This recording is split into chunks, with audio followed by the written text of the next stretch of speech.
दया धर्म का मूल है, पाप मूल अभिमान। तुलसी दया न छाड़िए, जब लग घट में प्राण। जब तक इस शरीर में प्राण है तब तक हमें दया नहीं छोड़नी चाहिए। दया क्या है? किसी भी जीव को दुख ना देना, यही दया है। उसके दुख को समझना, वही दया है। उसके दुख को समझ करके उसके दुख को दूर करने का प्रयत्न करना, यही दया है। आहर्ता चानुमंता च विशस्ता क्रय विक्रयी, संस्कर्ता चोपभोक्ता च खादकाः सर्व एवते। यहाँ मार्कंडेय ऋषि को याद करते हुए भीष्म पितामह ने पूर्व काल की मार्कंडेय ऋषि की एक बड़ी सुंदर चर्चा और उनका उपदेश सुनाया। और वे कहते हैं कि जो पशु को लाता है, पशु को लाने वाला, पशु को ला करके मारने की अनुमति देने वाला, काटने की अनुमति देने वाला, और उसका वध करने वाला, काटने वाला, खरीदने वाला, बेचने वाला, पकाने वाला और खाने वाला, ये सभी के सभी बराबर पाप के भागी होते हैं। कई लोग ये कहते हैं, अरे भैया उसने काटा, उसने वो बेच रहा था, हम तो पैसा दे के ले आए। अरे ऐसा थोड़ा ना होता है। शास्त्र के कुछ नियम है, प्रकृति के कुछ नियम है। प्रकृति के नियमों को आप नहीं बदल सकते। जैसे सूर्य भगवान पूर्व में ही उदय होंगे, कोई कहेगा अरे भैया मैंने तो आज पश्चिम से सूर्य को उदय होते हुए देखा। भाई ऐसा कभी होता है क्या? वो भ्रम हुआ होगा आपको ऐसा। तो इस भ्रम से हमें बाहर निकलना चाहिए।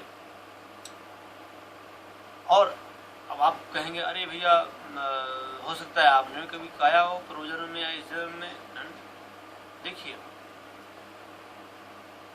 जो हो गया आपने भी आज तक खाया है तो आज ही आप त्याग कर दें। इस वीडियो को सुनने के बाद यदि आज आप मांस का त्याग कर देते हैं, मांस पकाने वाले लोगों का संग कम से कम करते हैं, कम से कम बिल्कुल जितना जरूरी है, राम राम जितनी देर में राम राम करना है बस, अधिक आप उनसे वार्तालाप ना करें, उनके यहाँ अधिक रह बैठे। मांसाहारियों का संग करने से भी मांसाहार की लत लग जाती है, क्योंकि वो निर्दयी होते हैं। और निर्दयी व्यक्ति कभी भगवान को प्रिय नहीं होता, निर्दयी व्यक्ति कभी भगवान को प्यारा नहीं होता, वो कभी भगवान को प्राप्त नहीं होता। ना उसे सिद्धियां प्राप्त होती है, ना उसे योग्यता प्राप्त होती है, ना उसे भगवत चिंतन प्राप्त होता है, ना उसे मानव जीवन की धन्यता प्राप्त होती है। इसीलिए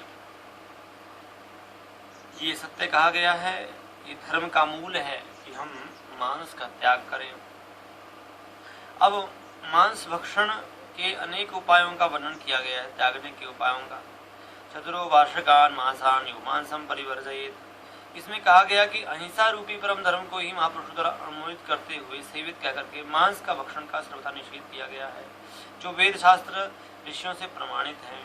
उसमें उन्होंने ये कहा है कि देखो धीरे धीरे त्याग करना चाहिए। यदि आप महीने में एक बार खाते थे, अब धीरे धीरे आप त्याग कीजिए और साल में एक बार कर दीजिए, साल में 2 बार कर दीजिए। फिर धीरे धीरे 2 साल में जो 2 बार करते हो वो भी त्याग कर दो, उसका भी त्याग कर दो, साल में 1 बार, फिर उसका भी त्याग कर दो। 2-3 साल के बाद अब इच्छा ही नहीं होती, अब करना ही नहीं है। इस प्रकार से मांस का त्याग करना चाहिए। और कहा गया कि जो मांस भक्षण के परित्याग रूपी इस धर्म का आचरण करता है, दूसरों को सुनाता है, वह कितना ही दुराचारी क्यों ना हो, वह कभी भी नरक में नहीं जाता। देखिए इतना सुंदर वर्णन किया गया है इस बात का कि जो इन प्रकरणों को भी सुनाएगा, जो शास्त्र की जो मांस संबंधित जो मर्यादा है, मांस भक्षण नहीं करना चाहिए, इसको जो सुनाता है, मांस त्यागने की जो बात है, इसको जो सुनाता है, वह कभी भी नरक में नहीं पड़ता, चाहे वो कितना ही दुराचारी हो। इसका मतलब ये बहुत बड़ा पाप है। तो इस प्रकार से मांस भक्षण का निषेध किया गया है। सुमांसम परमांसेन यो वर्धयितुमिच्छति नास्ति शूद्रतस्तस्मात् स निशंस्तरो नरः। कहा गया कि वह सबसे बड़ा निर्दयी और दुष्ट आत्मा है जो दूसरे के मांस को खा करके अपने शरीर के मांस को बढ़ाना चाहता है, अपने शरीर के मांस को पुष्ट करना चाहता है, अपने शरीर को जो हृष्ट पुष्ट करना चाहता है दूसरे के मांस को ग्रहण करके। तो ऐसा व्यक्ति निश्चित रूप से दुष्टात्मा है।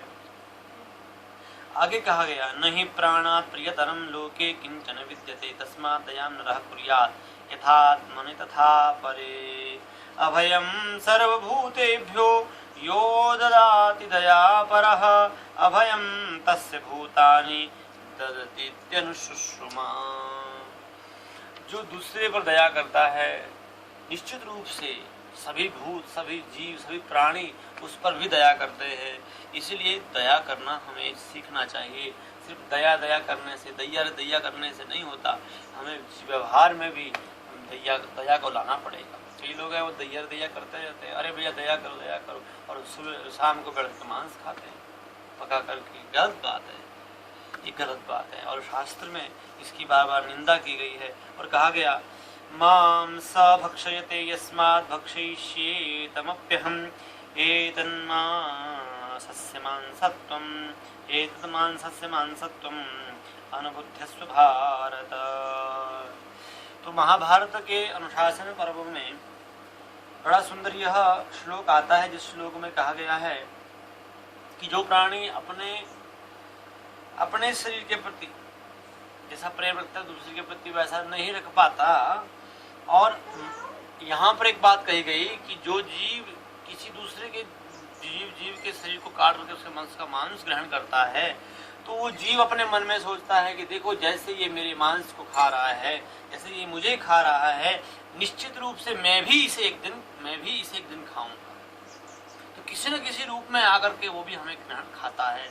तो इसका मतलब हमें उतने जन्म लेने पड़ेंगे कितने जीवों को हमने खाया। इसीलिए हमें ये पाप नहीं करना चाहिए। इस पाप से बचने के लिए अब आप बोलेंगे क्या इसकी शुद्धि किस प्रकार से शुद्धि हो, तो इसका हम पार्ट 4 में इसका वर्णन करेंगे। जो भाग चतुर्थ होगा, चतुर्थ भाग में पूरा मांस भक्षण का जो पाप है उससे हम कैसे जो दूर हो सकते हैं, कैसे वो समाप्त हो सकता है, और उसके बाद हम संकल्प करके कैसे कैसे आगे बढ़ सकते हैं उसका वर्णन करेंगे। आगे के लिए जय श्री कृष्ण। जरूर आप लाइक करें, शेयर करें और सब्सक्राइब जरूर करें। आप सभी से यही प्रार्थना। जय श्री कृष्ण।